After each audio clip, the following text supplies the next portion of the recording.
Be ye therefore followers of God as dear children.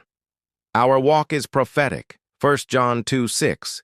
He that saith he abideth in him ought himself also so to walk, even as he walked. This imitation of Christ is central to the prophetic identity of the church in the last days. And walk in love, as Christ also hath loved us, and hath given himself for us an offering and a sacrifice to God for a sweet-smelling savor. Love is prophetic, reflecting God's heart. John 13:35. By this shall all men know that ye are my disciples, if ye have love one to another. This love is the sign of the bride prepared for her bridegroom. But fornication, and all uncleanness or covetousness, let it not be once named among you, as becometh saints. Holiness is prophetic, preparing the church for Christ's return. 2 Corinthians 6:17. Come out from among them, and be ye separate. This separation marks the end-time church. Neither filthiness, nor foolish talking, nor jesting, which are not convenient, but rather giving of thanks. Speech is prophetic, a testimony to the nations. Colossians 4:6. Let your speech be alway with grace. For this ye know that no whoremonger, nor unclean person, nor covetous man who is an idolater, hath any inheritance in the kingdom of Christ and of God. Warning is prophetic. Revelation 21:8 lists such deeds among those outside the New Jerusalem. Holiness distinguishes God's end-time people. Let no man deceive you with vain words, for because of these things cometh the wrath of God upon the children of disobedience. Deception is prophetic.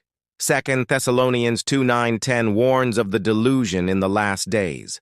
The church must be rooted in truth. Be not ye therefore partakers with them. Separation is prophetic. Living distinctively in a corrupt age is a sign of the remnant. Isaiah 52:11 calls God's people to depart, depart, go out from thence. For ye were sometimes darkness, but now are ye light in the Lord. Walk as children of light. Light is prophetic. The church is called to shine before the nations. Matthew 5:14. This light points to the coming day of the Lord. For the fruit of the Spirit is in all goodness and righteousness and truth. Fruitfulness is prophetic, demonstrating the reality of God's kingdom now. Galatians 5:22-23 describes this as the evidence of the Spirit's work, proving what is acceptable unto the Lord. Discernment is prophetic, essential in the last days. 1 John 4:1. The church must discern truth from deception, and have no fellowship with the unfruitful works of darkness, but rather reprove them. Reproof is prophetic. Ephesians 5:11 points to the church as prophetic role to expose darkness before the day of Christ. For it is a shame even to speak of those things which are done of them in secret. Prophetic purity, keeping the church separate from darkness, prepares her for the bridegroom. But all things that are reproved are made manifest by the light, for whatsoever doth make manifest is light. Light is prophetic revelation. John 1:9. That was the true light, which lighteth every man that cometh into the world. Wherefore he saith, Awake thou that sleepest, and arise from the dead, and Christ shall give thee light. Awakening is prophetic, a call for the church to rise for her end-time mission. Matthew 24:14. This gospel of the kingdom shall be preached in all the world for a witness unto all nations. See then that ye walk circumspectly, not as fools, but as wise. Wisdom is prophetic.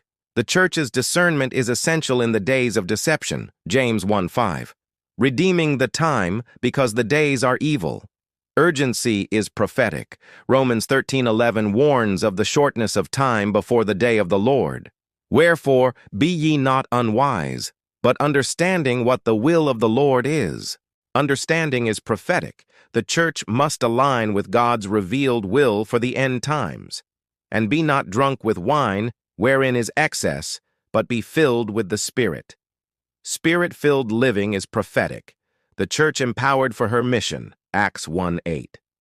speaking to yourselves in psalms and hymns and spiritual songs, singing and making melody in your heart to the Lord. Worship is prophetic. Psalm 22:3 declares God inhabits the praises of his people. Worship prepares the bride. Giving thanks always for all things unto God and the Father in the name of our Lord Jesus Christ.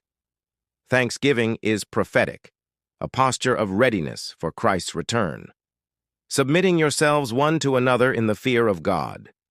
Mutual submission is prophetic. Ephesians 5:21 points to the unity of the bride. Wives, submit yourselves unto your own husbands as unto the Lord. Marriage is prophetic. Ephesians 5:32 reveals it as a picture of Christ and his church. Husbands, love your wives even as Christ also loved the church and gave himself for it. Christ's love is prophetic, the ultimate example for the church's relationship to him. This is a great mystery, but I speak concerning Christ and the church. The mystery is prophetic, Ephesians 3:6, that the Gentiles should be fellow heirs. This mystery is central to God's end-time program. Nevertheless, let every one of you in particular so love his wife even as himself, and the wife see that she reverence her husband. Love and reverence are prophetic, the church reflecting the beauty of Christ and his bride.